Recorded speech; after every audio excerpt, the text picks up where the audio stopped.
truly honored to have the G-8 of the Army here to talk to us today. When we think about Congress, everybody remembers from your civics classes, you got the appropriators and the authorizers. And the authorizers they recognize all the great things we got to do, but the only way you can fund it is if the appropriators make it happen.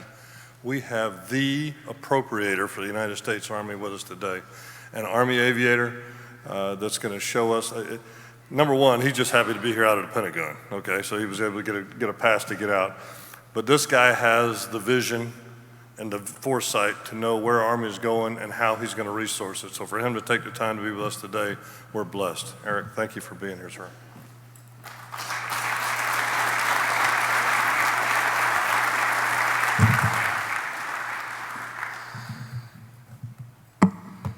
That happens to be one of my favorite songs, and just seeing that kind of fired me up a little bit. And I'll tell you what, if that doesn't cause you to reflect a little bit and understand and reinforce why we do what we do and who Army Aviation serves, then there's no convincing you.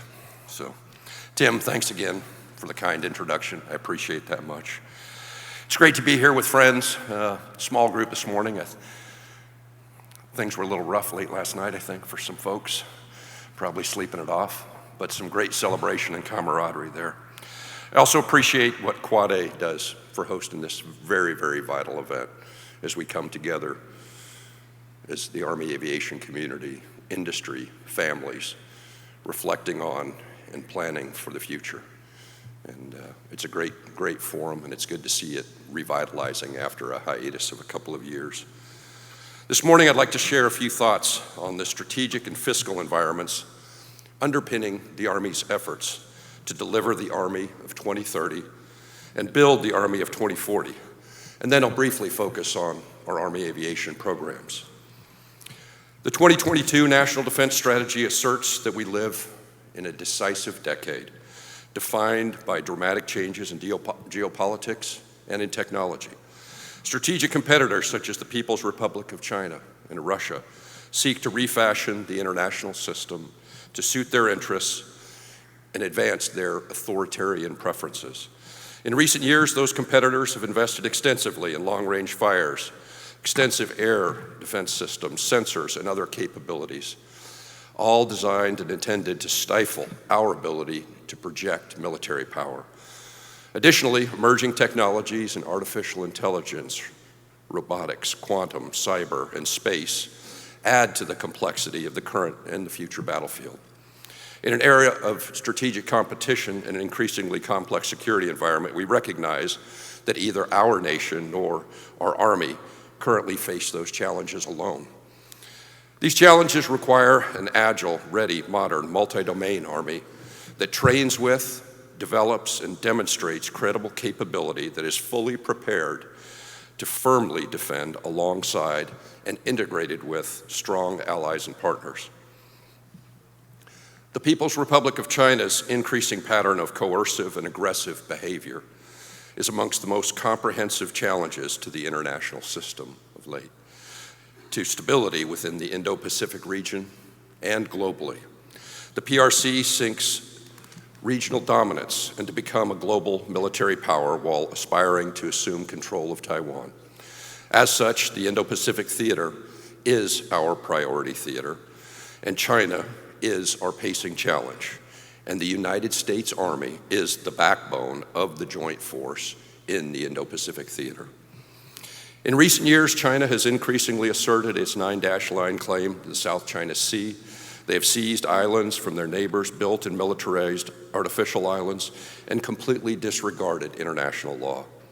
Unlawful and sweeping maritime claims in the South China Sea pose a severe threat to the freedom of the seas, free trade, and freedom of economic opportunity, regionally and globally.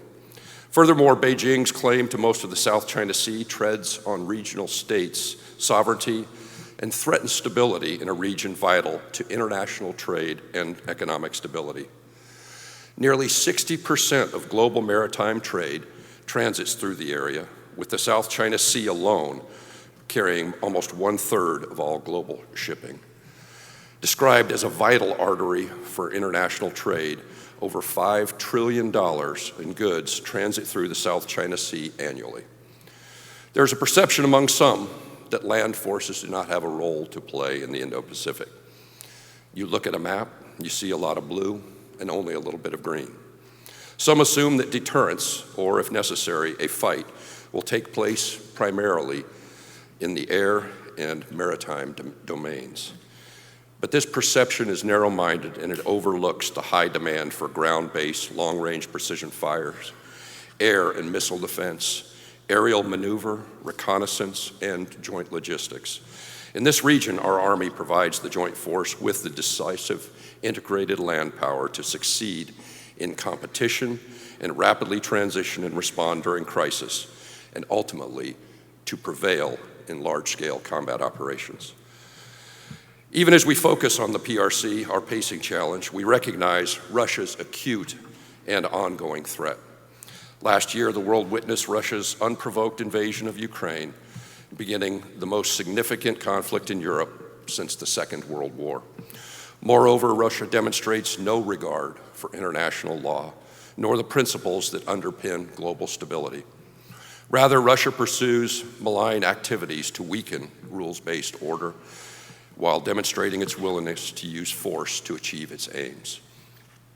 While it may be too early to draw definitive conclusions about the changing character of modern war, the fighting in Ukraine does yield some valuable lessons to consider as we think about modernizing our Army and its aviation platforms in preparation for the future battlefield.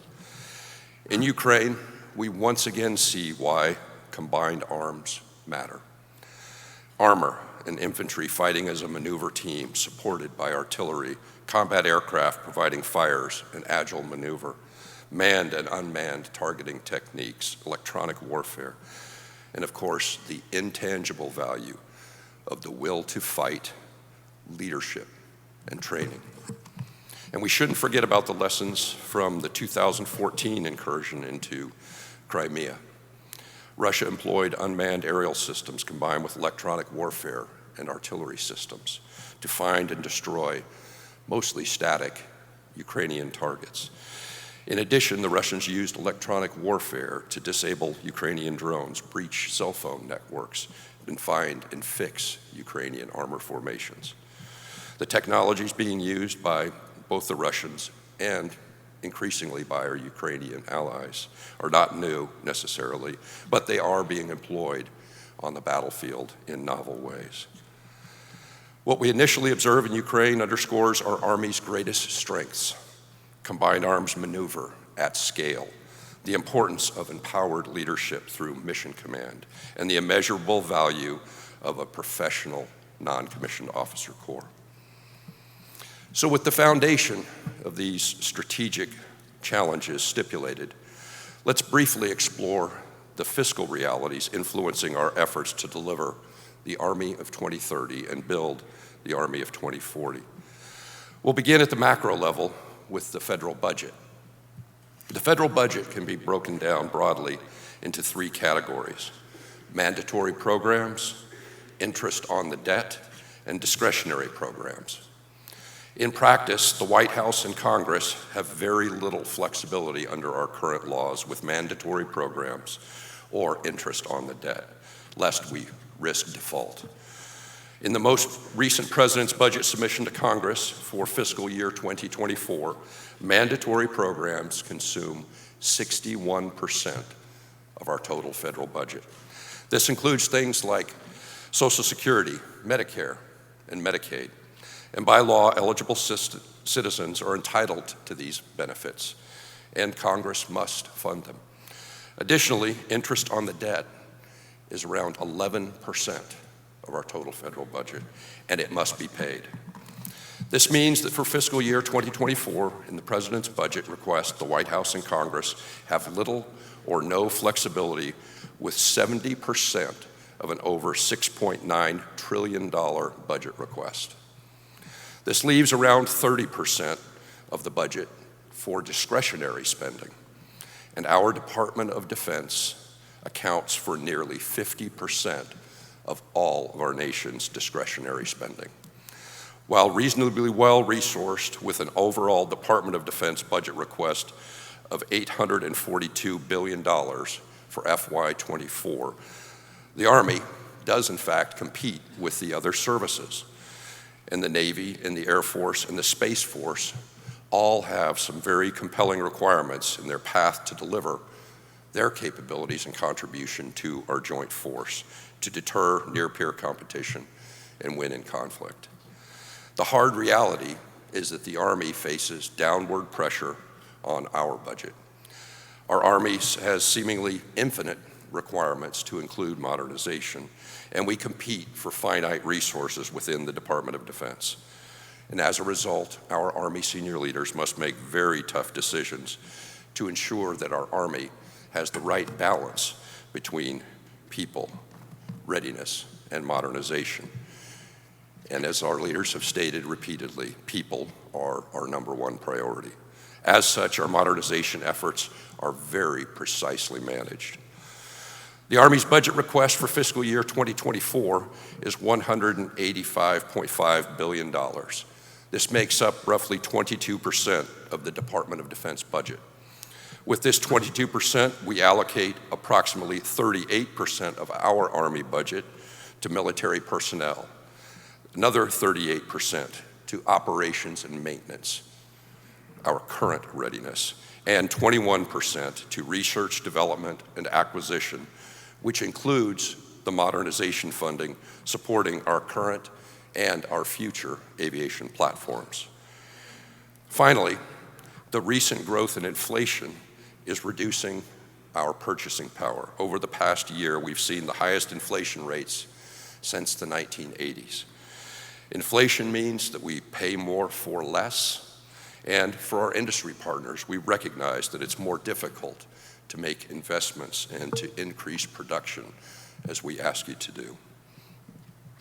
So given an increasingly complex strategic environment and emerging challenges, our Army faces an inflection point that requires sustained innovation and creativity in the application of combat power and our modernization path. And as demonstrated by the current conflict in Ukraine, we are seeing a battlefield that is increasingly lethal and dispersed. And to deter in strategic competition and to win in conflict, we must build a credible force that can win first battles. Our investments in modernization programs that provide overmatch and demonstrate the ability to win first battles deters aggression, and they have to be our focus. As we modernize our force and our aviation platforms, we strive to maintain interoperability and ultimately gain full integration with our allies and partners through complementary and capable capabilities, forces, and operating concepts. In addition, we're collaborating closely with our friends and exchanging ideas on how we will counter threats. And to that end, we are consulting and cooperating broadly with both our allies and our industry partners on research and emerging technologies.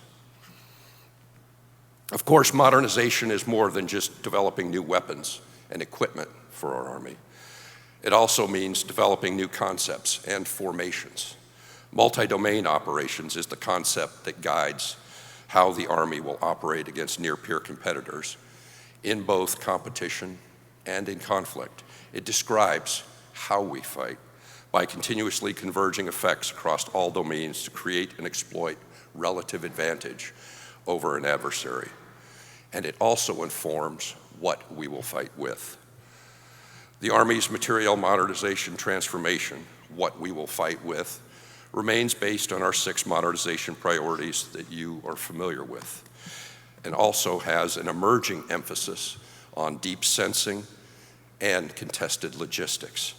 And the Army remains committed to these portfolios, with many efforts coming online according to or ahead of our developmental schedules and being delivered to priority Army formations. Certainly relevant to this forum is the Army's future vertical lift portfolio. The Army's next generation aviation platforms will allow the Army and the Joint Force to operate from strategic and operational distances to exploit relative advantage, to achieve objectives, defeat enemy forces, and consolidate gains. Major General Wally Rugen, the FVL Cross-Functional Team Director, will provide remarks later this morning, and I encourage you to listen to those as he dives much deeper into the Future Vertical Lift program. When considering the future fight, one thing is for certain: the importance of modernized aviation platforms is only increasing. The essential role and utility of Army aviation capabilities to collect information, extend command and control, increase maneuver space, evacuate casualties, enable air movement, conduct air assault or direct attack against adversary formations is growing in the face of the modern battlefield and modern threats. Aviation capabilities are absolutely vital to large-scale combat operations. Our Army concept for aviation drives that approach and informs our modernization priorities and our investments. And this concept is nested with emerging Joint Force concepts and Army doctrine. And as we modernize our Army aviation platforms, in our implementation, we will demand open systems approaches and architectures that enable affordable upgrades, rapidly tailorable mission packages that interoperate across multiple platforms. And this approach will improve aviation platforms' reach, survivability, lethality, sustainment, and most importantly, relevance over time. In addition, these enhanced systems will allow the Army to see, strike, move, and extend reach further than we ever have before. The Army's rotary wing modernization approach comprises two parallel lanes of execution: modernization through investment in new platforms and capabilities, and targeted modernization for our current or enduring fleet. In addition, the Army is forging modernization partnerships with key allies, non-traditional industries, academia, and others to accelerate innovative material approaches and solutions. So let me very briefly run through the Army's aviation portfolio and provide a brief update on some of our platforms and approaches. The Apache remains the cornerstone of our attack aviation fleet. One of our Big Five programs from the 1980s, the Apache has been substantially improved over its 40-plus years in service. Completing the fielding of the modernized Apache is an Army priority, as the platform will remain the cornerstone of our Army attack formations well into the future. The Apache's multi-year procurement extends until fiscal year 25, with deliveries ending in fiscal year 28. The Apache continues to provide critical reconnaissance and attack capabilities for the Army and for the Joint Force. And as the current foundation of our attack battalions and air cav squadrons, the Apache's ability to destroy armored formations and key targets and to help disintegrate integrated air defense systems remains absolutely essential and will be complemented by the Army's future attack reconnaissance aircraft, which begins fielding in the 2030 timeframe. The Apache fleet will operate in the same airspace and conduct combat operations with the Army's future airframes. And this is especially important considering that these platforms must complement one another to provide commanders with real-time situational awareness and synchronizing of combat power. Accordingly, we will continue to review and refine our investments required to keep the Apache fleet relevant for decades. Like the Apache, the Black Hawk is an enduring Army aviation platform and an original member of the Big Five. The Black Hawk remains an aviation workhorse and is currently the largest fleet of helicopters in the Army's inventory. Black Hawk production and recapitalization programs also provide incremental modernization to bridge capability gaps in multi-domain capable until the multi-domain capable future long-range assault aircraft is produced and fielded to specific units.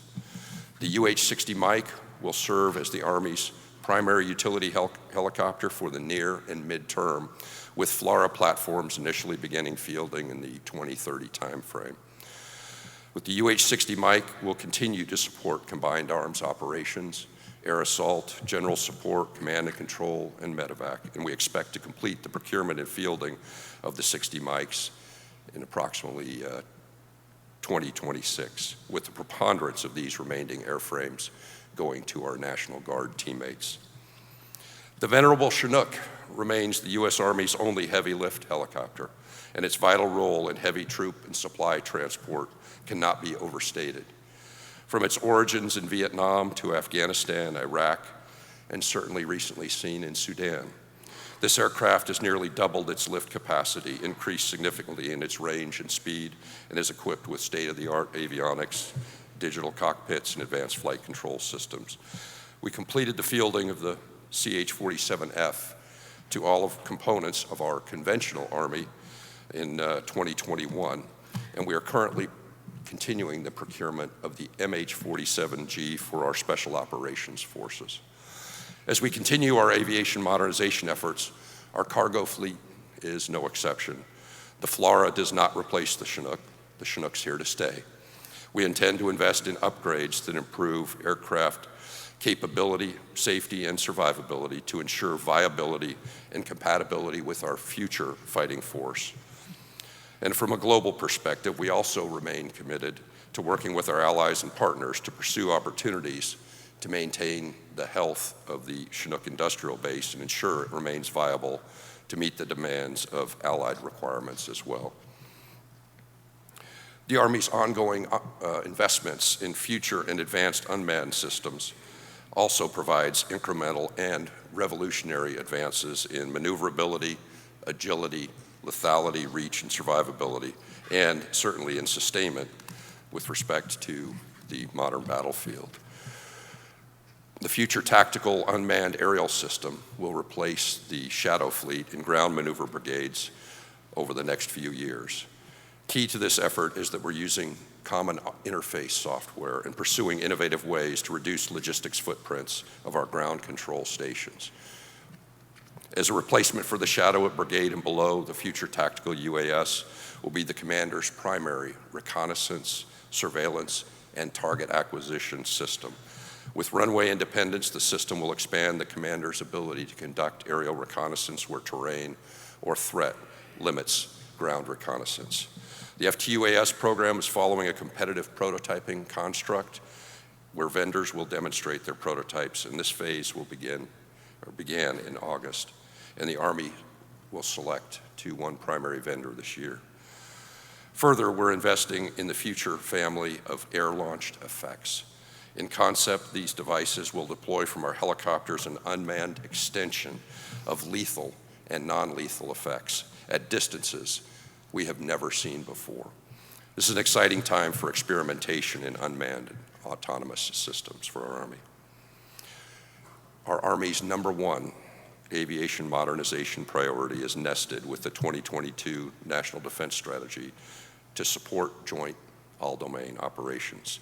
The Future Attack Reconnaissance Aircraft, or FARA, will restore the Army's reconnaissance dominance with next-generation improvements in speed, reach, and survivability. FARA helps mitigate the enemy's long-range capabilities, allowing Joint Force commanders to operate from relative sanctuary while converging lethal effects from outside enemy sensor and weapons range. And FARA improvements over the current fleet will allow our Army to sense, target, and deliver lethal effects in highly contested multi-domain operations. And finally, the Future Long-Range Assault Aircraft, FLRAA, a transformational platform that will project combat power from greatly extended distances, features significantly increased speed, range, and endurance over our current airframes. FLRAA provides an opportunity for the Army's next-generation air assault and medevac formations to dominate the lower tier of the air domain in multi-domain joint operations. Additionally, when considering the operational requirements of the Indo-Pacific region and the tyranny of distance that must be overcome, an assault aircraft with greater range is absolutely essential, and FLRAA provides that range. FARA and FLRAA efforts are running in parallel with a targeted window to begin fielding early in the 2030 timeframe. So in closing, To meet the evolving challenges and threats, our Army is undertaking a generational transformation to develop the capability to converge effects on land, in the air, sea, space, and cyberspace. This transformation includes investments in our people, reorganization of our forces, the development of new equipment, and the adoption of new concepts on how we will fight our nation's wars, all informed by the strategic environment and the challenging fiscal realities. Army Aviation will remain a trusted and valued part of the Combined Arms team and combined forces during our transformation. We're fortunate to partner with industry, academia, and allies in the next generation of aviation capabilities as we develop these and move forward and ensure that we maintain our trajectory relentlessly to achieve credible overmatch against any potential adversaries. Thank you very much for your attention this morning, and thank you, all of you, for what you do as part of or in support of our Army Aviation team.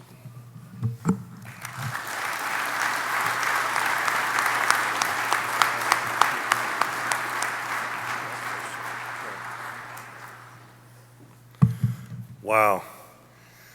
Just think of the things that comes in his inbox and goes out in his outbox every day. My goodness. A great leader with a great vision and a passion for our soldiers. So thanks, Erik, for being here today.